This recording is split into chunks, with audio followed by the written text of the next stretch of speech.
자, 안녕하십니까. 정지현입니다. 2020년 1월 2일 장전 체크포인트입니다. 먼저 시작하기에 앞서서 여러분들 새해 복 많이들 받으시고요. 그리고 올해는 주식으로 좀 많이 수익이 나서 원금 회복도 하고, 그 다음에 수익을 좀 극대화하는 그런 한 해가 좀 되셨으면 좋겠습니다. 저도 열심히 좀 올려드리도록 할 테니까요. 많이들 좀 참고를 하셨으면 좋겠습니다. 자, 장전 체크 포인트입니다. 오늘 1월 1일이에요. 1월 1일이 미리 좀 올려드리는 그런 부분들이니까 참고하시면 좋을 것 같고요. 미국 시장은 뭐 유정의 미를 거뒀습니다. 무역 낙관론에 힘입어서 상승 마무리가 좀 됐었죠. 30일날 같은 경우는 하락을 했지만 31일 같은 경우는 상승으로 좀 마무리가 됐습니다. 다우지수는 0.27% 상승을 했고, S&P 500은 0.29%, 나스닥은 0.3%, 필라델피아 반도체 지수는 0.28% 상승으로 마무리가 좀 됐습니다. 다우지수가 17년 이후에 최고 상승을 좀 기록했어요. 22.3%의 기록을 좀 보였었고요. S&P 500은 28.9%, 나스닥은 35.2%로 상승을 하면서 마무리가 되면서 2013년도 이후에 최고 상승률을 기록을 한 해였습니다. 결국 뭐 미국 시장은 좀 좋았다라고 보시면 좋지 않을까라고 좀 판단이 되는데요. 우선 지표나 이런 부분들이 좀 괜찮았었고요. 무역 협상에 대한 이런 부분들까지도 나름대로 좀 좋은 그런 모습들을 좀 보이면서 상승으로 좀 마무리가 됐습니다.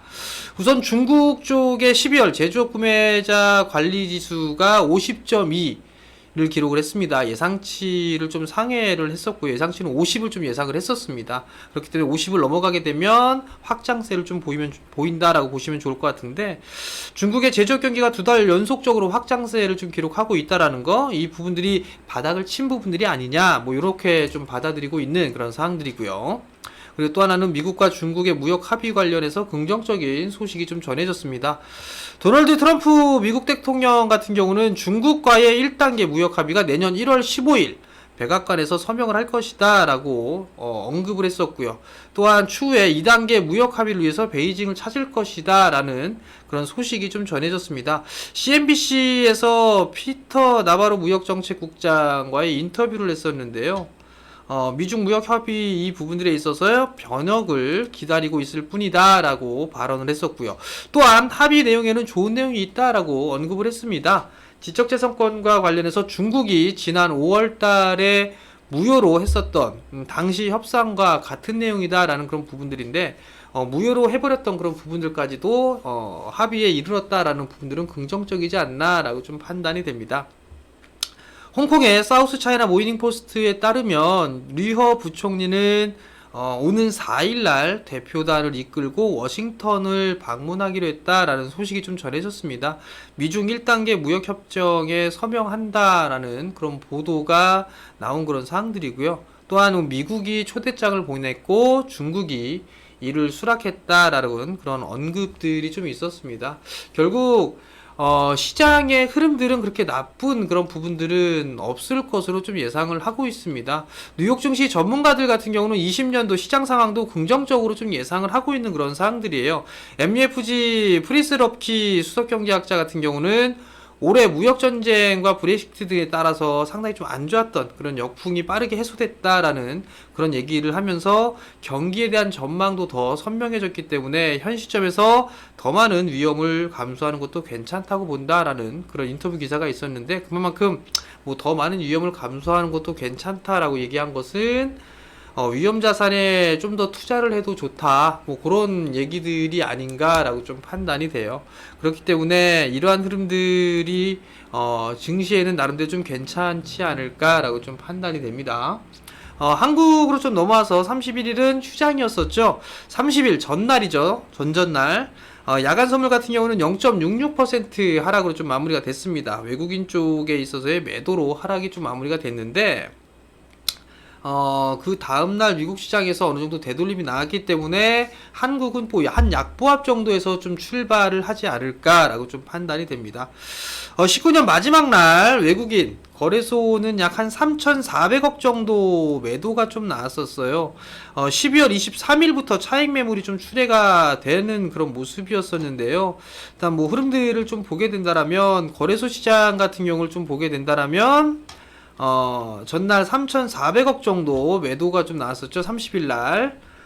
그리고 12월 23일경부터 차익 매물이 좀 출회되는 그런 모습들을 좀 보였었어요. 반면에 이제 기관 쪽 같은 경우는 금융 투자 쪽이 지속적으로도 순매수가 좀 나와주는 뭐 그런 모습들을 좀 보여주고 있고요. 연기금 같은 경우는 6거래일 연속적으로 좀 순매수를 해주는 그런 모습들이 좀 나타나고 있습니다.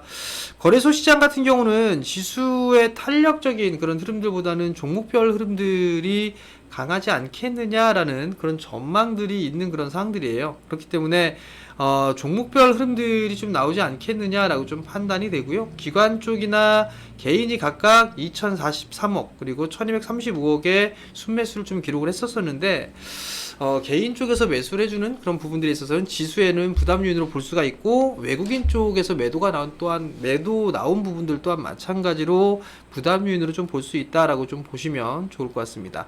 자, 외국인의 거래소 순매수 종목군들을 보게 되면 삼성전자, 우선주, LG화학, 호텔신라, KB금융, 한미약품, 현대중공업지주, SK텔레콤, 포스코케미칼, 한올바이오파마, 삼성 SDI, 하나금융지주, 한국조선해양, 웅진코이, 신한지주 이런 쪽의 종목군들 매수를 했는데 업종 대표주 위주의 순매수를 좀 기록을 하고 있다라는 거. 그리고 또 하나는 여기에다가 2차 전지 쪽에 관련 종목군들을 매수를 하고 있다라고 좀 보시면 좋을 것 같은데요. 뭐 LG화학, 포스코케미칼, 삼성 SDI 뭐 이런 기업들 같은 경우는 2차전지 쪽의 관련주로 볼 수가 있겠죠. 이런 종목군들 매수를 해주고 있고 업종 대표주들을 하고 있다. 근데 최근에 강하게 상승을 해줬었던 강하게 매수를 해줬었던 IT 쪽 섹터는 조금 매수 상위에는 벗어나 있다라는 부분들을 보게 되면 탄력적으로 움직이기에는 다소 좀 힘들지 않겠느냐라고 좀 판단을 하고 있습니다.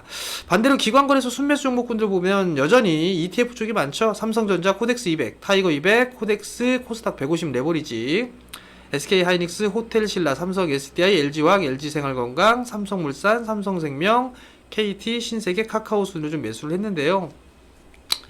여기서 보게 되면 업종 대표주들 삼성전자, SK하이닉스, IT를 필두로 해서 ETF 쪽 그리고 또 하나는 2차 전지 쪽과 업종 대표주들의 종목군들이 매수를 해주는 그런 모습들이 좀 모습들이 나와주고 있는데 결국은 뭐 종목장으로 좀 봐야 되지 않을까라고 좀 판단이 돼요. 그렇기 때문에 종목에 좀 포커스를 맞추는 게 좋지 않을까라고 좀 판단이 되고요. 코스닥 같은 경우는 오히려 30일날 좀 괜찮은 그런 모습들이 좀 보였죠. 코스닥은 외국인이 3거래일 연속적으로 좀 순매수를 해주는 그런 모습들을 보였었고 기관 쪽은 매수로 좀 전환되는 그런 모습들입니다. 이 중에서 눈여겨봐야 될 부분들은 투신 쪽에서 3거래일 연속적으로 순매수가 들어와줬고 연기금 같은 경우는 10거래일 연속적으로 좀 순매수를 해줬다. 이 부분들이 특이사항이 아닌가라고 좀 생각을 합니다. 자, 외국인 코스닥 순매수 종목군들을 보게 되면 ITM 반도체, HLB, 오스테 임플란트, 알테오젠, 에스맥, 스튜디오 드래곤, 빅텍, 국일제지, 휴젤, AP시스템, SNS텍, 인트론바이오, 알리코제약, NHN 한국사회별결제 뭐 이런 쪽의 종목군들을 매수를 해줬는데요. IT 쪽과 제약바이오 쪽에 있어서의 순매수가 지속되고 있다라는 거 단기적인 포지션으로 매수를 좀 진행하는 그런 부분들이 아닌가라고 좀 판단이 되는데 이 부분들은 제약바이오 쪽 섹터를 좀 매수를 많이 했기 때문에 그래요. HLB, 오스테임플란트, 알테오젠 그 다음에 알리코제약, 인트론바이오, 휴젤 뭐 이런 기업들이 있었죠. 반 이상이 반 가까이가 제약바이오 쪽을 매수를 해줬단 말이에요. 그렇다는 얘기는 단기적인 이슈를 가지고 좀 매수를 한 게 아닌가라고 좀 보여집니다. 기관의 코스닥 순매수 종목 같은 경우는 서울반도체, 파라다이스, 삼천당제약, 스튜디오 드래곤, 인트론바이오, 젠백스, 올릭스, 메디톡스, 매드팩토, 이오테크닉스, HFR, JYP엔터 뭐 이런 기업들이 있는데 마찬가지로 IT 쪽과 제약바이오 순매수가 나왔다라는 거 단기적인 포지션으로 매수를 해주고 있다라는 그런 부분들이고요. 여기에 또 기관 같은 경우는 이슈적인 그런 부분들까지도 함께 병행을 하는 것 같습니다. 서울반도체를 매수하는 걸로 봤을 때는 그러한 부분들을 놓고서 지금 외국인 쪽과 기관 쪽 같은 경우는 이슈에 좀 포커스를 맞추고 있구나. 그러한 부분들을 생각을 하는 게 좋지 않나 싶습니다. 거래소 시장과 코스닥 시장, 양 시장은 지수보다는 종목에 좀 포커스를 맞춘 매수 전략이 좀 좋아 보입니다. 연초 이슈에 따른 제약바이오, 이런 쪽은 선별적인 상승이 좀 예상이 되는데, JP모건 헬스케어 컨퍼런스 관련해서 제 유튜브 영상을 올려드린 게 있을 거예요. 그나마 여러분들이 접근해도 괜찮을 만한 그런 종목군들 말씀을 드렸는데 이미 뭐 많이 올랐을 거예요. 한번 그 종목군들 유튜브 다시 보기로 보시면 아마 그 결과물들을 확인하실 수가 있을 거니까 참고하시면 좋을 것 같고요. 트레이딩과 투자를 좀 병행하는 그런 전략이 좀 좋아 보인다라고 좀 말씀을 드려보도록 하겠습니다. 올해 1월 달의 키워드는 이슈와 차별화입니다. 역배열은 기술적인 반등입니다. 큰 수익을 절대로 낼 수는 없다라는 거. 정배열 종목군들을 지속적으로 관심 가지라고 말씀을 드리는데, 이 부분들은 업종별 순환매가 아닌 업종 내 순환매의 가능성이 높을 수밖에 없어 보여요. 그렇다는 얘기는 차별화가 지속될 수밖에 없기 때문에 이러한 부분들을 말씀을 드린 거고, 또 하나는 정부의 20년도의 정책적인 변화를 좀 체크를 해 보셔야 될 것 같습니다. 이제는 투자에 대한 부분들, 이런 부분들이 좀 많이 있습니다. 그 부분들 보시면 좋을 것 같고요. 주말에 나온 부분들 보게 되면 뭐 삼성반도체 공장 정전으로 중단이 됐습니다. 장비사 조정을 받는지를 체크를 해봐야 될 것 같고요. 여기에 정전 사고에 따른 수혜주가 있습니다. 이거는 제가 출연하고 있는 서울경제 TV에 꾸준하게 봐왔다라면 그 수혜주가 뭔지는 알 수 있을 겁니다. 근데 안 봤던 분들은 아마 모를 거예요. 요 수혜주가 분명히 있다라는 거 말씀을 드리도록 하겠고요. 또 하나는 삼성 쪽에 있어서 QD 발주 모멘텀 시작되죠. 원익 IPS 외 장비 수주 들어갔습니다. 여기다 플러스 알파 신규 모멘텀이 나올 수 있다라는 것까지 말씀을 드리도록 하겠고, 이들 종목군들은 제가 여러분들께 올라가기 전에 다 이미 말씀을 드렸을 거예요. 만약에 모르겠다 하게 되면 이미 과거에 유튜브 영상 올려드린 그런 자료들이 있으니까 한 번쯤은 다시 보기로 체크를 해보시길 권해드리도록 하겠고요. 여전히 종목에 좀 포커스를 맞추는 전략이 유효하다라는 거, 그 부분들 기억을 하시고 첫 단추를 잘 꿰시기 바랍니다. 내일도 성공 투자하시고요. 저는 다음날 또 장전 이슈로 가지고 찾아뵙도록 하겠습니다. 성공 투자하십시오.